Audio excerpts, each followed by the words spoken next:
Hey everybody, it's Cassidy from PHS. Today I'm in my kitchen where I'll be showing you how to do some natural dyeing with kitchen scraps. Natural dyeing is something that I've been seeing more and more recently on social media. I know the Free Library was dyeing eggs with spices and other community partners were giving it a go as well. I've been holding on to something a little different, avocado pits, that'll give us this soft pink color as a natural dye. In honor of Earth Day, I thought this would be a great way to highlight a zero waste activity to put our garden and our kitchen scraps to use as well. And of course, this is an easy activity that you can invite kids to do alongside you. I'll even show you a way to make it into a science experiment that they can document in their science journals. So for this activity, you're going to need a pot full of water, your kitchen scraps, and I'll make sure to write a blog post on the PHS webpage about what kitchen scraps will give you what kind of dye. You're going to need some fabric, whether it's old socks or this is just a Hanes cotton t-shirt. I've got a spoon for stirring things up, and then this is where the science comes in. So I've got some vinegar and baking soda to play around with and some recycled jars for our experiment. So the first thing I'm going to do is set my water to boil. I'll add in the avocado pits, and once it's off to a boil, I'll reduce everything down to the simmer. So let's go ahead and just add these guys in and wait for the color to turn. Okay, so it's been about an hour of boiling my avocado pits on the stove, so I just wanted to check in and see how that's going. Okay, cool science time. This is our avocado water fresh off the stove. We can actually change the color of our natural dye by changing its pH. To do that, you can add things that have a really low pH that are acidic, things like vinegar, lemon juice, even your morning cup of coffee.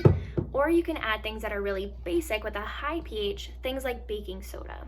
With my recycle jars from earlier, I added those ingredients and I made sure to label them too so that I don't forget which one is which. But you can see we end up with this really cool gradient effect. We've got our acidic solution with the vinegar, a low pH. We've got our neutral right in the middle, no ingredients added. And then we've got a basic solution because of the baking soda that has a high pH. And I could add to this too. I could add the coffee, I could try lemon juice, see where it fits in this lineup. You just want to make sure that you document it in your science journal. What's cool about this too is I've realized I really prefer the color of the basic solution with the baking soda. So when I'm naturally dyeing my tank top, I'll throw in some baking soda to change the color of the overall natural dye so that I know that I end up with a final product that I really like. So I'm back at the stovetop, and you can see how much the avocado water has changed from just steeping a little bit longer, but also from adding in the baking soda. So what I'll do now is I'll actually sift out the avocado pits and skins.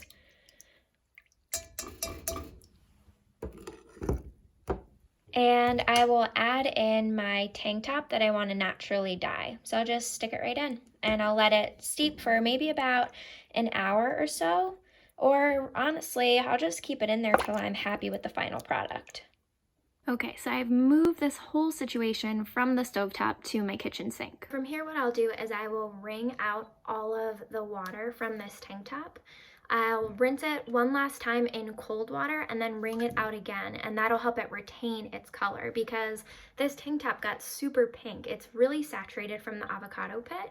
I honestly wasn't even expecting it to get to this point, but it is really exciting to see that food scraps can become this. In the spirit of Earth Day, we really want to make sure that this whole activity is zero waste. Remember, we made kitchen scraps that we would have otherwise tossed away into a natural dye, and with all of the water that was a part of this project, you want to make sure that you're recycling that back into the earth too. You can dump it in your flower bed. I might put it to use by using it to water my veggies that I'm growing. Zero waste.